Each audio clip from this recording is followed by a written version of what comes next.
तो हेलो दोस्तों, स्वागत है आप सभी लोगों का हमारे यूट्यूब चैनल सम्राट के में। तो दोस्तों, मेरा नाम है आकाश और ब्रह्मास्त्र सीरीज में आप लोगों का स्वागत करता हूं। ये वीडियो आप लोगों के लिए इतनी ज़्यादा खास होने वाली है, इतनी ज़्यादा कि यूट्यूब पे पहली बार ऐसा मैं आप लोगों को कंटेंट देना चालू कर दिया हूँ, क्योंकि अब बोर्ड एग्जाम बहुत नज़दीक है। मैंने वादा भी आपसे किया था, चाहे मुझे जितना भी मेहनत लग सके, ठीक है, मैं उतना आप लोगों को मेहनत करूँगा और आपका लक्ष्य जो 90% है वो जरूर पार करवाऊंगा। स्टूडेंट, बस आपको लगन से पढ़ना होगा, ठीक है, आपको अच्छी तरीके से पढ़ना होगा और बहुत ही बेहतरीन तरीके से, कि एक भी क्वेश्चन मिस ना हो। ये क्लास 12 है, क्लास 11 नहीं देखे हैं 1 से लेकर क्लास 11 तक, तो चैनल के प्लेलिस्ट पे चलिए, वहाँ से वीडियोस को देख लीजिए। आज ये वीडियो आप लोग की इतनी ज़्यादा खास होने वाली है, क्योंकि बहुविकल्पीय प्रश्न में 15 डिस्कस करने वाला हूँ और अति लघु उत्तरीय 6 डिस्कस करने वाला हूँ, लघु उत्तरीय 3 डिस्कस करने वाला हूँ, दीर्घ उत्तरीय 1 डिस्कस करने वाला हूँ। ये मैंने बहुत कम से कम 2 घंटे 3 घंटे अच्छे तरीके से लिख कर तैयार किया है। बस मेरा जो मेहनत किया हूँ, बस उस पर आप लोग खरे उतरिएगा, ठीक है, अच्छे तरीके से पढ़िएगा, अच्छा नंबर लाइएगा, हमारा नाम रोशन कीजिएगा, ठीक है। हम तो यही बस आपसे उम्मीद है, ठीक है, और अच्छे से पढ़िएगा। ये वीडियो को लाइक नहीं किए तो प्लीज़ लाइक कर दीजिए, क्योंकि बस लाइक ही हम लोग को तो मिलता है और कुछ नहीं मिलता है स्टूडेंट, ठीक है। और हम लोग इतना मेहनत कर रहे हैं, लाइक मिल जाता है तो मोटिवेट हो जाते हैं थोड़ा हम लोग, कि अच्छे लगता है कि वीडियो अच्छे बना रहे हैं हम लोग, ठीक है, लोग लाइक कर रहे हैं। तो लाइक प्लीज़ कर दीजिएगा, शेयर वीडियोज़ कर दीजिएगा, ताकि सबके पास चले जाए स्टूडेंट। और आज की वीडियो बहुत ही खास होने वाली है आप लोगों के लिए। और ये जो 15 बहुविकल्पीय है ना, इस सबका आंसर आना चाहिए, बता दे रहा हूँ, ठीक है। ये तो मान लीजिए अब मैं पढ़ाऊंगा ही, लेकिन 15 बहुविकल्पीय में सबका आंसर आना चाहिए, किसी कीमत पे आना चाहिए, समझ रहे हैं। तो आप लोग रेडी हैं स्टूडेंट, तैयार है ना। मैं अब सीरीज स्टार्ट करने वाला हूं। चलिए, सबसे पहले हम लोग बहुविकल्पीय महत्वपूर्ण प्रश्न देखेंगे, लेकिन आंसर सबका आना चाहिए, चाहे गलत ही आए चाहे सही आए, लेकिन आना चाहिए सबका आंसर, ठीक है। फिर मैं बताऊंगा तो आप लोग मिला लीजिएगा। चलिए, देखिए आपकी स्क्रीन पे आ गया है क्वेश्चन नंबर फर्स्ट, जो कि बहुत ही ज़्यादा मोस्ट इंपॉर्टेंट क्वेश्चन है, और ये के क्वेश्चन आपको सोल्यूशन देना है, बता दे रहा हूँ, ठीक है, क्लियरली। चलिए, क्वेश्चन नंबर पहला मैं पढ़ने जा रहा हूँ, आप लोग बताइए कि केवल न्यूक्लिक अम्ल तथा प्रोटीन के बने होते हैं, केवल न्यूक्लिक अम्ल तथा प्रोटीन के बने होते हैं जीवाणु, क्लोरोप्लास्ट, विषाणु की प्रयांश। बताइए स्टूडेंट, इन चारों ऑप्शन में से कौन सा ऑप्शन सही होगा, कि केवल न्यूक्लिक अम्ल तथा प्रोटीन के बने होते हैं, कौन से बने होते हैं। चलिए फटाफट आंसर दीजिए, कमेंट बॉक्स में सबका आंसर आना चाहिए, चाहे वो गलत ही आए, लेकिन आना चाहिए, ठीक है। चलिए, आप लोग उम्मीद करता हूँ आंसर दे दिए होंगे, मैं इसका सही आंसर बताने वाला हूँ स्टूडेंट, ठीक है। चलिए मैच कराइए आप लोग, कि केवल न्यूक्लिक अम्ल तथा प्रोटीन के बने होते हैं स्टूडेंट, तो कौन वो है, तो वो विषाणु हैं। कौन, विषाणु जो होते हैं वो केवल न्यूक्लिक अम्ल तथा प्रोटीन के बने होते हैं, कौन, विषाणु। नहीं याद है स्टूडेंट तो याद कर लीजिए, सही है तो वो बात ही आपका लाजवाब है, ठीक है। चलिए, क्वेश्चन नंबर पहला क्लियर। अब क्वेश्चन नंबर दूसरे की ओर बढ़ चलते हैं, और क्वेश्चन नंबर दूसरा स्टूडेंट यह है कि मुकुलन द्वारा अलिंगिकी जनन निम्नलिखित में से किस जंतु में होता है। मुकुलन द्वारा अलिंगी जनन निम्नलिखित में से किस जंतु में होता है, मेढक में, कि अमीबा में, कि केचुआ में, कि हाइड्रा में। इसका आंसर सबका सही आना चाहिए स्टूडेंट। चलिए फटाफट कमेंट कीजिए, कमेंट बॉक्स में इसका आंसर बताइए, और मैं इसका सही आंसर बताने अब जा रहा हूं, आप लोग मैच करा लीजिए स्टूडेंट, ठीक है। मैं समय इसलिए दे रहा हूं कि आप लोग टाइपिंग कर लीजिए, ठीक है, कि कौन सा आपका सही है। चलिए मैं सही बता रहा हूँ इसका, कि मुकुलन द्वारा अलिंगिकी जनन निम्नलिखित में से किस जंतु में होता है, तो हाइड्रा में स्टूडेंट। किसमें, हाइड्रा में। आई होप आपने भी ऑप्शन बी ही दिया होगा आंसर, ठीक है। चलिए, हमने बहुत अच्छे तरीके से पढ़ रहे हैं, क्वेश्चन नंबर दूसरा भी क्लियर हो गया, एक भी क्वेश्चन मिस नहीं होगा आपको 2021 बोर्ड एग्जाम में, इतना बता दूंगा आप लोगों को कि सारे क्वेश्चन वहीं टेकअप होंगे। चलिए, क्वेश्चन नंबर दूसरा भी क्लियर हो गया ना, क्वेश्चन नंबर तीसरे की ओर बढ़ चलते हैं। चलिए स्टूडेंट, क्वेश्चन नंबर तीसरा देखिए, जो कि बहुत ही ज़्यादा लाजवाब और महत्वपूर्ण प्रश्न है। क्वेश्चन नंबर तीसरा कह रहा है कि H2SO4 के जलीय विलयन का pH मान है। चलिए बताइए कि H2SO4 के जलीय विलयन का pH मान कितना होता है, 0, कि 7 होता है, कि 7 से कम होता है, कि 7 से अधिक। चलिए स्टूडेंट, कमेंट बॉक्स में जल्दी जल्दी आंसर बताइए आप लोग कि क्या होगा। फास्ट कमेंट कीजिए स्टूडेंट, फास्ट कमेंट कीजिए, ठीक है। मैं इसका आंसर आप लोगों को बताने वाला हूँ, मिला लीजिए स्टूडेंट कि आपका आंसर कौन सा सही है, ठीक है। तो H2SO4 के जलीय विलयन का जो pH मान होता है स्टूडेंट, वो 7 से क्या होता है, कम होता है स्टूडेंट। ऑप्शन सी इस क्वेश्चन का सही आंसर हो जाएगा। आई होप सबने ऑप्शन सी दिया होगा स्टूडेंट, ठीक है। चलिए, क्वेश्चन नंबर तीसरा भी आपने अच्छे तरीके से ग्रहण कर लिया, नो डाउट आपको होगा क्वेश्चन नंबर तीसरे में स्टूडेंट, ठीक है। हम बढ़ेंगे अगले क्वेश्चन की ओर, क्वेश्चन नंबर चौथे की ओर। और क्वेश्चन नंबर चौथा स्टूडेंट यह है कि क्षारक के साथ हल्दी का रंग होता है, क्षारक के साथ हल्दी का रंग होता है पीला, नारंगी, भूरा लाल, अपरिवर्तित रहता है। बताइए इन चारों ऑप्शनों में से कौन सा ऑप्शन सही होगा। बहुत ही ज़्यादा महत्वपूर्ण प्रश्न है, जल्दी जल्दी कमेंट कीजिए स्टूडेंट, ठीक है। लापरवाही नहीं बरतना आप लोगों को, मतलब समझ रहे हैं ये एकदम। अब आप 1 महीना एकदम लग जाइए अच्छे तरीके से। चलिए कमेंट कीजिए। चलिए मैं इसका सही आंसर आप लोगों को बता रहा हूँ, मैच करा लीजिए, कि क्षारक के साथ हल्दी का रंग जो होता है वो भूरा लाल होता है। क्या, भूरा लाल होता है। ऑप्शन सी इस क्वेश्चन का क्या हो जाएगा, सही आंसर हो जाएगा। आई होप आपने भी ऑप्शन सी ही दिया होगा, ठीक है। चलिए उम्मीद करता हूँ कि क्वेश्चन नंबर चौथा बेहतरीन तरीके से आपको क्लियर हो गया होगा, नो डाउट आपको होगा क्वेश्चन नंबर चौथे में। ठीक है, चलिए क्वेश्चन नंबर 5वें के ऊपर चलते हैं। क्वेश्चन नंबर 5वां स्टूडेंट यह है कि एम्पियर सेकेंड मात्रक है, एम्पियर सेकेंड मात्रक है विद्युत ऊर्जा का स्टूडेंट, कि आवेश का, कि धारा का, कि इनमें से कोई नहीं। बताइए स्टूडेंट चारों ऑप्शन में से कौन सा ऑप्शन सही होगा। एक भी आपको क्वेश्चंस मिस नहीं करना है, सारे क्वेश्चंस का आंसर आपको देना। चलिए फटाफट इसका आंसर दीजिए आप लोग कि एम्पियर सेकेंड मात्रक किसका है इन चारों ऑप्शनों में से। ठीक है, तो चलिए मैं इसका सही आंसर बता देता हूं, आप लोग मिला लीजिए इसका कि आपका सही है कि नहीं। गलत होता है तो याद कर लीजिए तुरंत। ठीक है, एम्पियर सेकेंड मात्रक जो होता है स्टूडेंट वो आवेश का होता है। किसका? आवेश का। आवेश का जो मात्रक होता है वो एम्पियर सेकेंड होता है। ठीक है, एक क्वेश्चन नंबर 5वां अच्छे तरीके से क्लियर हो गया ना, नो डाउट आपको होना चाहिए। ठीक है, चलिए क्वेश्चन नंबर 5वां क्लियर, और क्वेश्चन नंबर 6वें की ओर बढ़ेंगे। और क्वेश्चन नंबर 6वां जैसा कि देख पा रहे हैं आपकी स्क्रीन पे आ गया है कि 1 किलोवाट घंटा में जूल की संख्या होगी, 1 किलोवाट घंटा में जूल की संख्या होगी 3.6 × 10 पे पावर 3 और 3.6 × 10 पे पावर 4, कि 3.6 × 10 पे पावर 5, कि 3.6 × 10 पे पावर 6। बताइए इन चारों ऑप्शन में से कौन सा ऑप्शन सही होगा। फटाफट आंसर दीजिए, इसका सबका आंसर सही आना चाहिए। ठीक है, एक भी लोगों का गलत नहीं होना चाहिए। चलिए आप लोग दे दिए होंगे आंसर में, आप लोगों को सही आंसर बता रहा हूँ। तो 1 किलोवाट घंटा में जूल की जो संख्या होती है स्टूडेंट वो 3.6 × 10 पे पावर 6 होती है, 3.6 × 10 पे पावर 6 होती है। ऑप्शन डी इस क्वेश्चन का सही आंसर है। आई होप आपने भी ऑप्शन डी इस क्वेश्चन का आंसर दिया होगा। ठीक है, चलिए इसी के साथ हम बढ़ेंगे अगले क्वेश्चन की ओर, क्वेश्चन नंबर 7वें की ओर। और क्वेश्चन नंबर 7वां स्टूडेंट यह है कि परिवार नियोजन की अस्थायी विधि है, परिवार नियोजन की अस्थायी विधि है गर्भ निरोधक गोलियां, कि वैसेक्टॉमी, कि गर्भ समापन जिसे गर्भपात कहा जाता है, इनमें से कोई नहीं। बताइए स्टूडेंट चारों ऑप्शन में से कौन सा ऑप्शन सही होगा। फटाफट आंसर दीजिए कि परिवार नियोजन की अस्थायी विधि है। बहुत ही ज़्यादा मोस्ट इंपोर्टेंट क्वेश्चन है, सबका आंसर सही आना चाहिए स्टूडेंट। ठीक है, तो चलिए मैं इसका सही आंसर आप लोगों को बता देता हूँ, आप लोग मैच करा लीजिए कि परिवार नियोजन की जो अस्थायी विधि है स्टूडेंट वो वैसेक्टॉमी है। क्या वैसेक्टॉमी? ऑप्शन बी इस क्वेश्चन का क्या हो जाएगा, सही आंसर हो जाएगा। आई होप आपने सबने ऑप्शन बी दिया होगा। जो बंदा का गलत होगा वो तुरंत याद कर ले, एक भी आपको क्वेश्चन मिस नहीं करना, सारे क्वेश्चन याद होने चाहिए। ठीक है, ये लास्ट चरण चल रहा है आप लोगों का, अब समय नहीं आप लोगों के पास। समझ रहे हैं ना मैं क्या कहना चाहता हूँ। चलिए क्वेश्चन नंबर 7वां क्लियर, क्वेश्चन नंबर 8वें की ओर बढ़ चलते हैं। चलिए स्टूडेंट देखिए क्वेश्चन नंबर 8वां आपकी स्क्रीन पे आ गया, जो कि बहुत ही ज़्यादा महत्वपूर्ण प्रश्न है। अब क्वेश्चन नंबर 8वां क्या कहता है इसके बारे में डिस्कस करते हैं। इसका आंसर सबका आना चाहिए, फिजिक्स का है, कि यदि उत्तल लेंस के सामने वस्तु 2f पर रखी जाए तब उसका प्रतिबिंब बनेगा। बहुत ही ज़्यादा मोस्ट इंपोर्टेंट क्वेश्चन है। यदि उत्तल लेंस, कौन सा लेंस है? उत्तल लेंस। यदि उत्तल लेंस के सामने वस्तु कहाँ पर रखा जाए? 2f पर रखा जाए तो उसका प्रतिबिंब बनेगा अनंत पर, कि 2f पर, कि f पर, कि f तथा प्रकाशिक केंद्र के बीच। बताइए स्टूडेंट इन चारों ऑप्शनों में से कौन सा ऑप्शन सही होगा। और सबका कमेंट आना चाहिए, चाहे गलत ही है चाहे सही है, लेकिन आना ही चाहिए। ठीक है, एक भी लोगों का ऐसा ना हो कि ना कमेंट करें। आप गलत ही कीजिए, मैं बताऊंगा तो आप लोग मिला लीजिएगा, सही रहेगा तो अच्छा है, गलत रहेगा तो याद कर लीजिएगा, यही नहीं होता है। चलिए तो मैं इसका सही आंसर बताने वाला हूँ कि यदि उत्तल लेंस के सामने वस्तु 2f पर रखी जाए तब उसका प्रतिबिंब बनता है 2f पर। कहाँ बनता है? 2f पर ही बनता है स्टूडेंट। ठीक है, ऑप्शन बी इस क्वेश्चन का सही आंसर हो जाएगा। होप आपने अधिकतर लोग ऑप्शन बी ही दिए होंगे, मुझे पूरा उम्मीद है, क्योंकि ठीक है। चलिए एक क्वेश्चन नंबर 8वां क्लियर हो गया ना स्टूडेंट। क्वेश्चन नंबर 9 की ओर बढ़ेंगे। और क्वेश्चन नंबर 9 स्टूडेंट आपकी स्क्रीन पे है, जो कि बहुत ही ज़्यादा महत्वपूर्ण प्रश्न है।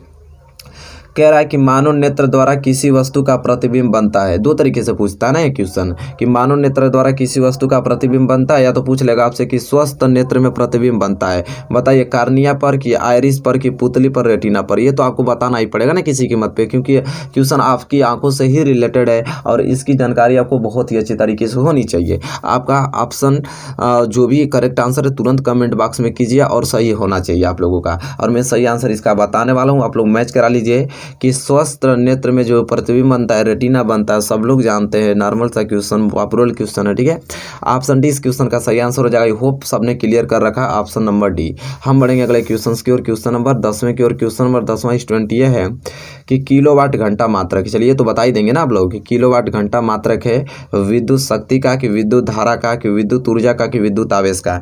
बताइए स्टूडेंट इन चारों ऑप्शनों में से कौन सा ऑप्शन सही होगा। फटाफट कमेंट बॉक्स में इसका सही आंसर आप बताइए हमें। ठीक है, चलिए मैं इसका सही आंसर आप लोगों को बता रहा हूँ। आई होप आपने दे दिया होगा आंसर इसका, तो मैं बता रहा हूँ इसका कि जो किलोवाट घंटा मात्रक होता है स्टूडेंट वो विद्युत ऊर्जा का होता है। किसका? विद्युत ऊर्जा का। ऑप्शन सी इस क्वेश्चन का सही आंसर हो जाएगा। आई होप आपने सबने ऑप्शन डी ही इस क्वेश्चन का आंसर दिया होगा। और चलिए तब क्वेश्चन नंबर 10वां क्लियर हो गया है तो हम रुकेंगे थोड़ी, क्वेश्चन नंबर 11 की ओर बढ़ी चलेंगे। और क्वेश्चन नंबर 11 है कि चुंबकीय क्षेत्र की तीव्रता का मात्रक है। चुंबकीय क्षेत्र की तीव्रता का मात्रक है वेबर प्रति मीटर, कि वेबर प्रति मीटर स्क्वायर, कि सिर्फ वेबर, कि वेबर इंटू मीटर। ठीक है, बताइए स्टूडेंट कि इन चारों ऑप्शनों में से कौन सा ऑप्शन सही होगा। बहुत ही ज़्यादा पॉपुलर मोस्ट इंपोर्टेंट क्वेश्चन आप लोगों को करा रहा हूँ, एक भी क्वेश्चन मिस नहीं होने चाहिए। फटाफट इसका आंसर बताइए। उम्मीद करता हूँ आपने आंसर दे दिया होगा। मैं इसका आंसर बताने वाला हूँ आप लोगों को कि चुंबकीय क्षेत्र की तीव्रता का जो मात्रक है स्टूडेंट, इसका किसका मात्रक है। चुंबकीय क्षेत्र की तीव्रता का मात्रक क्या होता है, तो वेबर प्रति मीटर स्क्वायर होता है। ऑप्शन बी इस क्वेश्चन का सही आंसर हो जाएगा। आई होप आपने भी ऑप्शन बी ही दिया होगा। ठीक है, चलिए उम्मीद करता हूँ क्वेश्चन नंबर 11 बहुत पूर्ण तरीके से क्लियर हो गया होगा। हम बढ़ेंगे अगले क्वेश्चन की ओर और क्वेश्चन नंबर 12 की ओर। चलिए स्टूडेंट क्वेश्चन नंबर 12 आ गया आपकी स्क्रीन पे, जो कि बहुत ही ज़्यादा महत्वपूर्ण प्रश्न है। क्वेश्चन नंबर 12 स्टूडेंट ये बोल रहा है कि निम्नलिखित में से कौन जैव मात्रा ऊर्जा स्रोत का उदाहरण नहीं है। आपको बताना है कि निम्नलिखित इन चारों ऑप्शनों में से बताइए कि कौन जैव मात्रा ऊर्जा स्रोत का उदाहरण नहीं है स्टूडेंट। लकड़ी की, गोबर गैस की, नाभिकीय ऊर्जा की, कोयला। बताइए, बहुत ही ज़्यादा मोस्ट इंपोर्टेंट प्रश्न है। सबका आंसर सही आना चाहिए। फटाफट कमेंट बॉक्स में इसका आंसर बताइए आप लोग। मुझे चाहिए किसी को तो चाहे गलत ही चाहिए, लेकिन चाहिए। आप आजमाइए क्या मेरा सही हो रहा है कि गलत हो रहा है। ठीक है, तो चलिए मैं इसका सही आंसर आप लोगों को बता देता हूं कि कह रहा है कि निम्नलिखित में से कौन जैव मात्रा ऊर्जा स्रोत का उदाहरण नहीं है। तो नाभिकीय ऊर्जा जो होता है, नाभिकीय ऊर्जा जो इसमें है वो जैव मात्रा ऊर्जा स्रोत का उदाहरण नहीं है। ऑप्शन सी इस क्वेश्चन का सही आंसर हो जाएगा। आई होप सबने ऑप्शन सी इस क्वेश्चन का आंसर दिया होगा। चलिए उम्मीद करता हूँ क्वेश्चन नंबर 12 क्लियर हो गया होगा। क्वेश्चन नंबर 13 के ऊपर चलेंगे। क्वेश्चन नंबर 13 कह रहा है कि निम्न में से कौन आहार श्रृंखला का निर्माण करते हैं। बताइए कि निम्न में से कौन आहार श्रृंखला का निर्माण करते हैं। घास, गेहूं तथा आम, घास बकरी तथा मानव, बकरी गाय तथा हाथी, घास मछली तथा बकरी। बताइए कि निम्न में से कौन आहार श्रृंखला का निर्माण करता है। बहुत ही ज़्यादा मोस्ट इंपॉर्टेंट है। ठीक है, तो चलिए मैं इसका सही आंसर बता देता हूँ। आप लोग पहले कमेंट आप लोग कर लीजिए। ठीक है, अच्छे तरीके से सोच समझ के कि कौन सा ऑप्शन सही है। मैं इसका सही आंसर बताने वाला हूँ।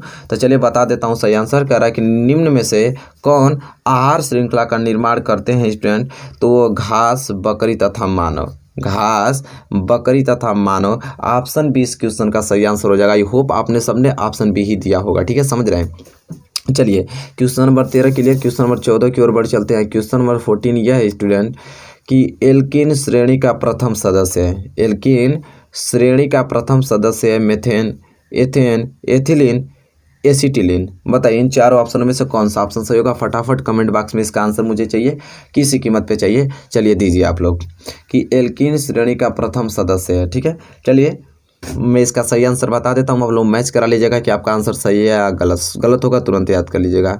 एल्कीन श्रेणी का प्रथम सदस्य स्टूडेंट किसका, एथिलीन। कौन, एथिलीन। ऑप्शन सी इस क्वेश्चन का क्या हो जाएगा, सही आंसर हो जाएगा। आई होप सबने ऑप्शन सी ही दिया होगा। ठीक है, चलिए उम्मीद करता हूँ क्वेश्चन नंबर 14 भी आपको अच्छे तरीके से तैयार हो गया।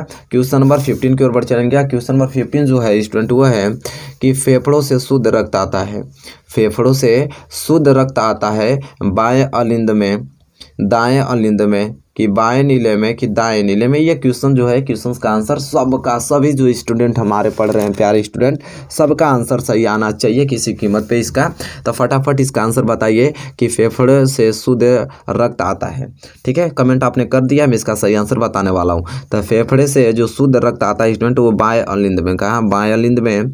ऑप्शन ए इस क्वेश्चन का क्या हो जाएगा, सही आंसर हो जाएगा। आई होप सबने क्लियर कर लिया।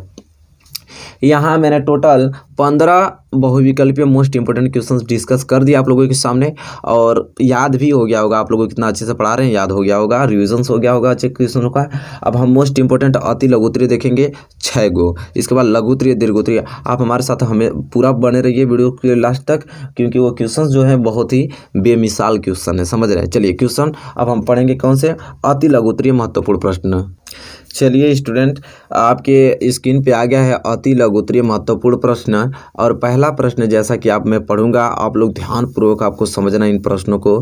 पहला प्रश्न यह है कि कोई वस्तु सजीव है, कोई वस्तु सजीव है, इसका निर्धारण करने के लिए हम किस मापदंड का उपयोग करेंगे।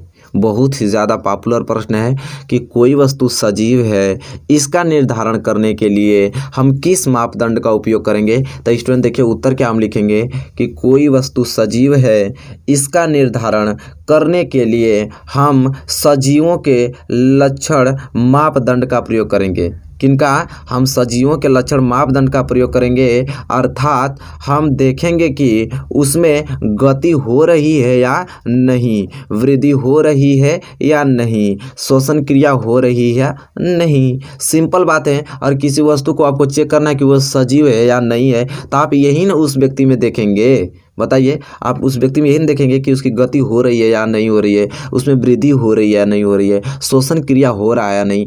ठीक है, अगर ये हो रहा है तो समझ लिए कि मनुष्य सजीव है, और ये नहीं हो रहा तो समझिए मनुष्य क्या हो गया, निर्जीव हो गया, मनुष्य मतलब मृत्यु हो गया उसका। ठीक है, तो क्वेश्चन नंबर पहला आपको तो समझ में आ गया होगा ना अच्छे तरीके से, नो डाउट आपको होना चाहिए क्वेश्चन नंबर पहले में स्टूडेंट। ठीक है, चलिए क्वेश्चन नंबर दूसरे की ओर बढ़ेंगे। क्वेश्चन नंबर दूसरा स्टूडेंट ये बोल रहा है कि एक एकल जीव द्वारा उपार्जित लक्षण सामान्यतः अगली पीढ़ी में वंशानुगत नहीं होते, क्यों?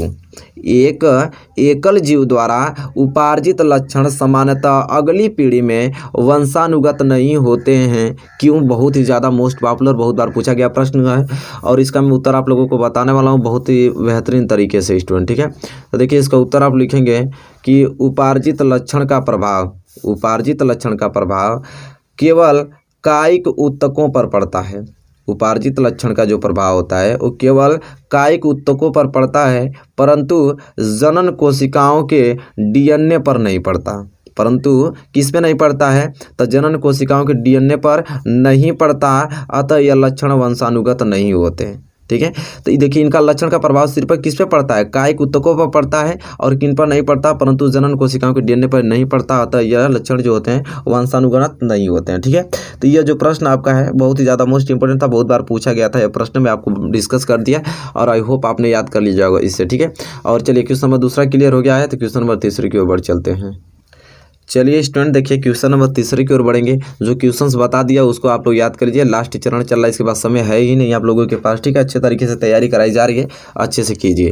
क्वेश्चन नंबर जो तीसरा स्टूडेंट है, यह क्वेश्चन बोल रहा है कि एथिल एल्कोहल के 3 उपयोग लिखिए। बहुत ही ज़्यादा मोस्ट इंपॉर्टेंट क्वेश्चन है। एथिल एल्कोहल के 3 उपयोग पूछा है, तो चलिए पहला उपयोग लिख लेते हैं कि शराब तथा अन्य एल्कोहलीय पेय पदार्थ बनाने में।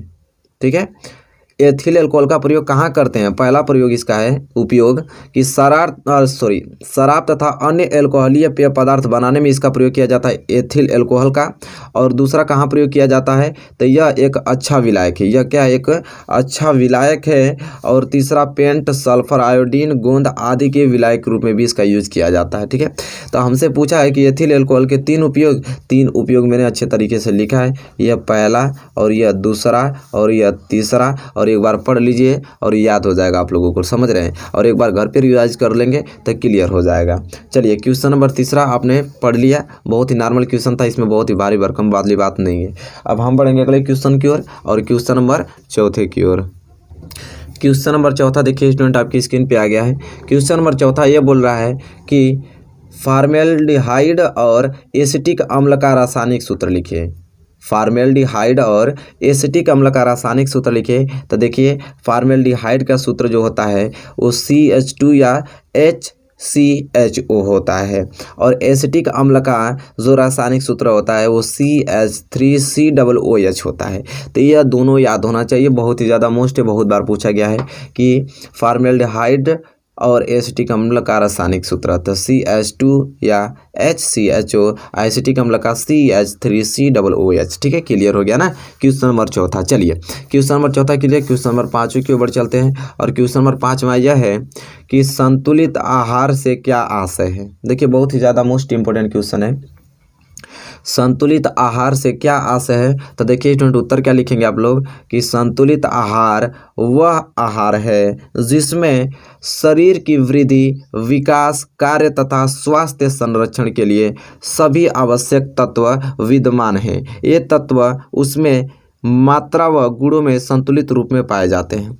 हमसे पूछ रहा था कि संतुलित आहार से क्या से है, तो संतुलित आहार वह आहार है जिसमें शरीर की वृद्धि, विकास, कार्य तथा स्वस्थ संरक्षण के लिए सभी आवश्यक तत्व विद्यमान हैं। ये तत्व उसमें मात्रा व गुण में संतुलित रूप से पाए जाते हैं। बात है सिंपल तरीके से। उम्मीद करता हूँ क्वेश्चन नंबर 5वां आपको क्लियर हो गया होगा स्टूडेंट। ठीक है, चलिए क्वेश्चन नंबर 5वां क्लियर। क्वेश्चन नंबर 6वें की ओर बढ़ चलते हैं। क्वेश्चन नंबर 6वां देखिए, बहुत ही ज़्यादा मोस्ट इंपॉर्टेंट क्वेश्चन है। क्वेश्चन नंबर 6वां ये बोल रहा है कि किस दर्पण से वस्तु प्रतिबिंब सदैव ही सीधा, आभासी व छोटा दिखाई देता है। कौन सा वैसा दर्पण है जिससे हमें वस्तु का जो प्रतिबिंब है वह सदैव सीधा, आभासी व छोटा दिखाई देता है? तो उत्तल दर्पण आभासी प्रतिबिंब बनता है उसमें। कौन? उत्तल दर्पण। ठीक है, चलिए नॉर्मल क्वेश्चन था, आपने क्लियर कर लिया। क्वेश्चन नंबर 6 है। और यहाँ एक कौन सा क्वेश्चन बात कर रहे थे? अति लघुत्तरीय महत्वपूर्ण प्रश्न बात कर रहे थे, जो कि 6 थे। और 6 मैंने अच्छे तरीके से आपको एक्सप्लेन करके बता दिया। अब हम देखेंगे कौन सा है। तो लघुत्तरीय जो कि 4 नंबर के पूछे जाते हैं, ये 2 नंबर के पूछे जाते हैं। जो अति लघुत्तरीय 2 नंबर के पूछे जाते हैं, बहुविकल्पी 1 नंबर के पूछा जाता है। और जो हम डिस्कस करने वाले हैं अब लघुत्तरीय, वो 4 नंबर के क्वेश्चन पूछे जाते हैं। अब उसको ध्यानपूर्वक आप देखिए। चलिए स्टूडेंट, देखिए आपकी स्क्रीन पे आ गया लघु उत्तरीय महत्वपूर्ण प्रश्न। ठीक है, चलिए अब हम पढ़ लेते हैं अच्छे तरीके से लघु उत्तरीय महत्वपूर्ण प्रश्न, जो कि लाजवाब क्वेश्चंस मैं आप लोगों के सामने लेकर आया हूँ। क्वेश्चन नंबर 1 देखिए, पढ़ के जानिए कितना अच्छा क्वेश्चन है कि समजातीय श्रेणी क्या है, उदाहरण के साथ समझाइए। समजातीय श्रेणी क्या है, उदाहरण के साथ समझाइए। आइए उत्तर के माध्यम से जान लेते हैं। तो उत्तर लिखेंगे हम लोग कि कार्बनिक यौगिकों का वह समूह, कार्बनिक यौगिकों का वह समूह जिनका सामान्य सूत्र एवं क्रियात्मक समूह एक जैसा होता है। कार्बनिक यौगिकों का वह समूह जिनका सामान्य सूत्र एवं क्रियात्मक समूह एक जैसा होता है उसे समजातीय श्रेणी कहते हैं तथा उसके सदस्यों को समजात गण कहते हैं। क्लियर हो गया ना? देखिए एक बार 2 बार मैंने पढ़ लिया, अच्छी तरीके से क्लियर हो गया। जैसे में मेथेनॉल, अब मेथेनॉल का क्या होता है रासायनिक सूत्र CH3OH। फिर एथेनॉल, एथेनॉल का क्या होता है CH3CH2OH। फिर प्रोपेनॉल CH3CH2CH2OH। ठीक है, तो यहाँ पे मैंने उदाहरण भी आप लोगों को बता दिया, समजातीय श्रेणी क्या है भी बता दिया। और आगे आपको लिखना है कि समजातीय श्रेणी के सदस्यों को निम्नलिखित लक्षण है। कौन कौन लक्षण है? तो लक्षण भी हम लोग लिख देते हैं। तो चलिए लक्षण बता देता हूँ आप लोगों को। पहला कि सभी सदस्य को एक सामान्य सूत्र द्वारा प्रदर्शित कर सकते हैं। पहला लक्षण यह है समजातीय श्रेणी सदस्यों का। ठीक है, कि सभी सदस्यों को एक सामान्य सूत्र द्वारा प्रदर्शित कर सकते हैं। दूसरा इसका लक्षण क्या है कि सभी सदस्यों का एक ही क्रियात्मक समूह होता है। सभी सदस्यों का एक ही क्रियात्मक समूह होता है। और तीसरा लक्षण यह है कि प्रत्येक क्रमागत सदस्य के अणु सूत्र में CH2 का अंतर होता है। प्रत्येक क्रमागत सदस्य के अणु सूत्र में किसका अंतर होता है? तो CH2 का अंतर होता है स्टूडेंट। यह तीसरा इसका लक्षण है। और चौथा यह है कि प्रत्येक क्रमागत सदस्य के अणु भाग में 14 म्यू का अंतर होता है। प्रत्येक क्रमागत सदस्य के अणु भाग में कितना? 14 म्यू का अंतर होता है स्टूडेंट। ठीक है, तो देख ही रहे हैं प्रश्न कितना ज़्यादा मोस्ट इंपॉर्टेंट है। ये प्रश्न हमसे पूछा था कि समजातीय श्रेणी क्या है, उदाहरण के साथ समझाइए। मैंने बता दिया कि कार्बनिक यौगिकों का वह समूह जिनका सामान्य सूत्र एवं क्रियात्मक समूह एक जैसा होता है उसे समजातीय श्रेणी कहते हैं तथा उसके सदस्यों को समजात गण कहते हैं। मैंने अच्छे तरीके से आपको बता दिया। और यहाँ पे इसका उदाहरण भी जैसे बता दिया कौन कौन से समजातीय श्रेणी के अंतर्गत आते हैं। ये भी मैंने बता दिया कि समजातीय श्रेणी के निम्नलिखित लक्षण है। 4 लक्षण भी मैंने डिस्कस कर दिया। 4 नंबर आपका पूर्ण रूप से क्लियर हो गया क्वेश्चन नंबर पहले से लघु उत्तरीय के। ठीक है, चलिए स्टूडेंट हम बढ़ेंगे क्वेश्चन नंबर दूसरे के। अगर आपने इसे क्लियर कर रखा है अच्छे तरीके से तो चलिए स्टूडेंट क्वेश्चन नंबर दूसरा आप देख पा रहे हैं आपके होम स्क्रीन पे आ गया, जो कि बहुत ही ज़्यादा मोस्ट इंपॉर्टेंट है कि विटामिन क्या है, इनके प्रमुख प्रकार तथा मानव जीवन में इसके महत्व का संक्षेप में उल्लेख कीजिए। बहुत ही ज़्यादा मोस्ट इंपॉर्टेंट पॉपुलर प्रश्न यह है कि विटामिन क्या है, इनके प्रमुख प्रकार तथा मानव जीवन में इसके महत्व का संक्षेप में उल्लेख कीजिए। आइए उत्तर माध्यम से जानते हैं। पहले हम लोग जाने कि विटामिन क्या है। तो विटामिन से हेडिंग डालिए आप लोग, क्या विटामिन से हेडिंग डालिए और चलिए जानते हैं विटामिन क्या है। तो ये जटिल कार्बनिक पदार्थ हैं। विटामिन जो होता है ये जटिल कार्बनिक पदार्थ हैं जो शरीर को प्रतिरक्षा प्रदान करते हैं। जो हमारे शरीर को क्या करते हैं? यह प्रतिरक्षा प्रदान करते हैं। इनकी कमी से अपूर्णता रोग, डिफिशियंसी डिसीज होते हैं। ठीक है, इनकी कमी से हमारे शरीर में अनेक रोग होते हैं। ठीक है, इन्हें वृद्धिकारक ग्रोथ फैक्टर भी कहते हैं। इन्हें क्या कहते हैं? वृद्धिकारक भी कहते हैं स्टूडेंट। ठीक है, देखिए विटामिन मुख्यतः दो प्रकार के होते हैं। कौन कौन? तो पहला होता है जल में घुलनशील विटामिन जैसे बी और सी, और वसा में घुलनशील विटामिन जैसे ए डी आई के। इसे याद करने का ट्रिक कीड़ा होता है। ठीक है, कीड़ा याद कर लेंगे, KIDA। ये जो विटामिन होता है ये वसा में घुलनशील विटामिन होता है, और जल में घुलनशील विटामिन आपका बी और सी होता है। ठीक है, चलिए तो हमने विटामिन जान लिया, विटामिन कितने प्रकार के वो भी जान लिया। इसके हम लोग महत्व भी पूछा है, महत्व भी जान लेते हैं। तो हेडिंग डालिए मानव जीवन में विटामिन का महत्व। तो मानव जीवन में विटामिन का महत्व हेडिंग डाल के लिखेंगे हम लोग कि हम जानते हैं कि विभिन्न पोषक तत्व हमारे भोजन को संपूर्णता प्रदान करते हैं। हम जानते हैं कि विभिन्न पोषक तत्व हमारे भोजन को क्या करते हैं? संपूर्णता प्रदान करते हैं। और विटामिन का इसमें खास महत्व है। आहार में किसी भी विटामिन की कमी किसी भी बीमारी का न्योता होता है। जाहिर सी बात है, आहार में अगर विटामिन की कमी हो रही है तो जाहिर सी बात आपके शरीर में कोई ना कोई रोग होगा ही होगा। दरअसल विटामिन का मुख्य कार्य हमारे भोजन को ईंधन में परिवर्तित करना होता है। विटामिन का जो मुख्य कार्य होता है वो हमारे भोजन को क्या करता है? वो ईंधन में परिवर्तित करता है, जिससे शरीर में खाया हुआ खाना ठीक से क्या हो सके? पच सके। और उसी में लिखना है आपको कि शरीर को सही रूप में ऊर्जा मिल सके। ठीक है, खाया हुआ खाना और सही से पच सके और शरीर में सही रूप से ऊर्जा मिल सके, और साथ ही शरीर को नीरो रख सके। ठीक है, हमारे भोजन में उपलब्ध सभी पौष्टिक तत्वों को लाभ भी शरीर को सही ढंग से मिल सके, यह कार्य भी विटामिन का है। यह कार्य भी किसका है? विटामिन का है। तो हमने बहुत अच्छे तरीके से विटामिन क्या वो जान गया, विटामिन के प्रकार मैंने जान लिया, और मानव जीवन में विटामिन का क्या महत्व है वो भी हमने क्लियर कर रखा क्वेश्चन नंबर दूसरे के माध्यम से। ठीक है, चलिए उम्मीद करता हूँ क्वेश्चन नंबर दूसरा अच्छे तरीके से क्लियर हो गया होगा। नो डाउट आपको होगा क्वेश्चन नंबर दूसरे में। और इसी के साथ हम बढ़ेंगे अगले क्वेश्चन की ओर, क्वेश्चन नंबर तीसरे की ओर। देखिए स्टूडेंट, क्वेश्चन नंबर तीसरा आपकी स्क्रीन पे आ गया, जो कि बहुत ही लाजवाब महत्वपूर्ण प्रश्न है। क्वेश्चन नंबर तीसरा यह कह रहा है आपसे कि दो चुंबकीय क्षेत्र रेखाएं एक दूसरे को प्रतिच्छेद क्यों नहीं करती। बहुत ही लाजवाब क्वेश्चंस मैं आप लोगों के सामने लेकर आ गया हूं कि दो चुंबकीय क्षेत्र रेखाएं एक दूसरे को प्रतिच्छेद क्यों नहीं करती हैं। आइए उत्तर के माध्यम से जानते हैं कि जो चुंबकीय क्षेत्र रेखाएं होती है एक दूसरे को प्रतिच्छेद क्यों नहीं करती हैं। तो देखिए उत्तर में आपको लिखना है कि चुंबकीय क्षेत्र में बल रेखाएं वे काल्पनिक रेखाएं हैं। चुंबकीय क्षेत्र में बल रेखाएं वे काल्पनिक रेखाएं हैं जो उस स्थान में चुंबकीय क्षेत्र की दिशा का अविरत प्रदर्शन करती हैं। चुंबकीय बल रेखा के किसी भी बिंदु पर खींची गई स्पर्श रेखा उस बिंदु पर चुंबकीय क्षेत्र की दिशा को प्रदर्शित करती है। ठीक है, किसी भी बिंदु पर खींची गई स्पर्श रेखा उस बिंदु पर चुंबकीय क्षेत्र की दिशा को प्रदर्शित करती है। बिंदु पर चुंबकीय क्षेत्र की दिशा को प्रदर्शित करती है। बिंदु पर वो क्या करती है? चुंबकीय क्षेत्र की दिशा को प्रदर्शित करती है। दो बार मैं लिख दिया हूँ, इसी को मिस्टेक हो गया, आप लोग एक ही बार लिखिएगा। एक समान चुंबकीय क्षेत्र की बल रेखाएं, एक समान चुंबकीय क्षेत्र की बल रेखाएं परस्पर समांतर तथा समदूरस्थ होती हैं। एक समान चुंबकीय क्षेत्र की बल रेखाएं परस्पर समांतर तथा समदूरस्थ होती हैं। असमान चुंबकीय क्षेत्र में बल रेखाओं की संघनता कहीं अधिक व कहीं कम होती है। जिस क्षेत्र में बल रेखाएं सघन होती है वहाँ चुंबकीय क्षेत्र की तीव्रता अधिक होती है। जिस क्षेत्र में जो बल रेखाएं क्या होती है? सघन होती है स्टूडेंट, वहाँ पे जो चुंबकीय क्षेत्र की तीव्रता क्या होने लगती है? अधिक होती है। तथा जिस क्षेत्र में बल रेखाओं की संघनता कम होती है वहाँ चुंबकीय क्षेत्र की तीव्रता कम होती है स्टूडेंट। ठीक है, तो यह क्वेश्चंस बहुत ही ज़्यादा मोस्ट इंपोर्टेंट क्वेश्चन थे जो मैं आप लोगों के सामने क्वेश्चन नंबर तीसरा लघु उत्तरी का डिस्कस किया हूँ। ये क्वेश्चन था कि दो चुंबकीय क्षेत्र रेखाएं एक दूसरे को प्रतिच्छेद क्यों नहीं करती हैं। बहुत ही लाजवाब मोस्ट इंपोर्टेंट क्वेश्चन था। आई होप इस क्वेश्चन को आपने अच्छे तरीके से ग्रहण कर लिया। ठीक है, चलिए तो मैंने तीन महत्वपूर्ण आप लोगों को लघु उत्तरी भी बता दिया और एक मैंने वादा किया था आप लोगों को दीर्घ उत्तरी बताने के लिए। चलिए उसको अब हम लोग देख लेते हैं, जो कि 7 नंबर के 6 नंबर के क्वेश्चन पूछे जाते हैं आप लोगों के साइंस में। ठीक है, चलिए वो प्रश्न बहुत ही ज़्यादा महत्वपूर्ण प्रश्न है, उसको भी हम लोग डिस्कस कर लेते हैं।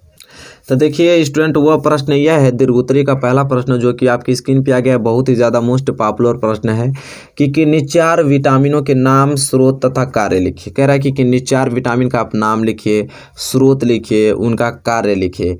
तो चलिए उत्तर के माध्यम से समझते हैं कि इस प्रश्न को कैसे एक्सप्लेन करेंगे। पहला जो हम लोग विटामिन लिखेंगे उसे विटामिन ए लिखेंगे। विटामिन ए, 4 पूछा ना, तो कोई भी आप 4 लिख सकते हैं। तो मैंने पहला आपको विटामिन ए चूज किया है। विटामिन ए हेडिंग डाल के आपको स्रोत लिखना है। इसका स्रोत क्या है? गाजर, हरी सब्जियां, मछली का तेल और अंडे इस विटामिन ए के स्रोत हैं स्टूडेंट, ठीक है। अब हेडिंग दूसरी है कि कमी से होने वाली बीमारियां, मतलब विटामिन ए की कमी से होने वाली कौन कौन बीमारियां हैं।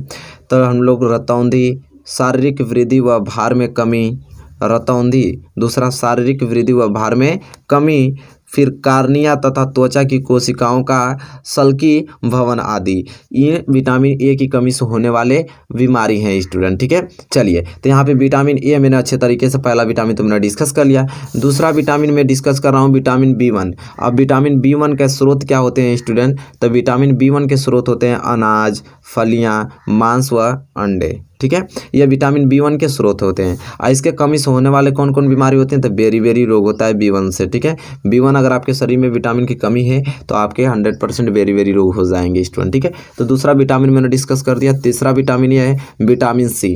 अब विटामिन सी के हम लोग स्रोत लिखेंगे तो विटामिन सी के स्रोत हैं आंवला, संतरे, नींबू आदि, ठीक है। अब हम जानेंगे कि इसके कमी से होने वाले कौन कौन बीमारी हो सकते हैं। तो स्कर्वी रोग, मसूड़ों से रुधिर स्राव व शरीर के भार में कमी होना आदि, ठीक है। ये विटामिन सी की कमी से होने वाले रोग हैं स्टूडेंट, ठीक है। तब तक मैंने 3 विटामिन अच्छे तरीके से डिस्कस कर दिया। एक विटामिन और डिस्कस करना बाकी है जो कि यहाँ पे आपको दिखाई दे रहा है, विटामिन डी। अब विटामिन डी का हम स्रोत जानेंगे। तो विटामिन डी के स्रोत हैं सूर्य का प्रकाश, मक्खन, दूध, मछली का तेल आदि, ठीक है। ये विटामिन डी के स्रोत है। और इसके कमी से होने वाले जो बीमारियां हैं वो सूखा रोग, आसिस्ट, ठीक है, ओमेलेसिया आदि, ये विटामिन डी के कमी से होने वाले रोग हैं। तो जैसा कि देख पा रहे हैं, यह प्रश्न हमसे स्टूडेंट पूछा था दीर्घ उत्तरी में हमसे कि किन 4 विटामिनों के नाम, स्रोत व कार्य लिखें। हमने बहुत अच्छे तरीके से आपको एक्सप्लेन करके बताया स्टूडेंट, ठीक है। तो देखिए स्टूडेंट, इस वीडियो में मैंने कितना महत्वपूर्ण डिस्कस आप लोगों को प्रश्न किया, समझ रहे हैं, बहुत ही ज़्यादा किया। और ये वीडियो आपको पसंद आई हुई, आई होप पसंद तो आएगी ही आएगी, क्योंकि मैंने इतना मोस्ट इंपोर्टेंट क्वेश्चन कराया आप लोगों को। तो वीडियो को शेयर तो करना ही आप लोगों को, किसी के मत पर लाइक तो बनता ही है, ठीक है। और एक चीज़ आपसे रिक्वेस्ट है कि आप बहुत ही मन से पढ़िए, 1 महीने अच्छे से पढ़िए, तैयारी कीजिए, लाजवाब तरीके से तैयारी कीजिए, अच्छे परसेंटेज लाइए, नाम रोशन कीजिए माँ बाप का, ठीक है। तो चलिए, कंटिन्यूटी हमारे चैनल पर बने रहिए यहाँ पर। और तब तक के लिए धन्यवाद आप लोगों को, और मिलेंगे हम आपसे एक प्यारे से नेक्स्ट वीडियो में।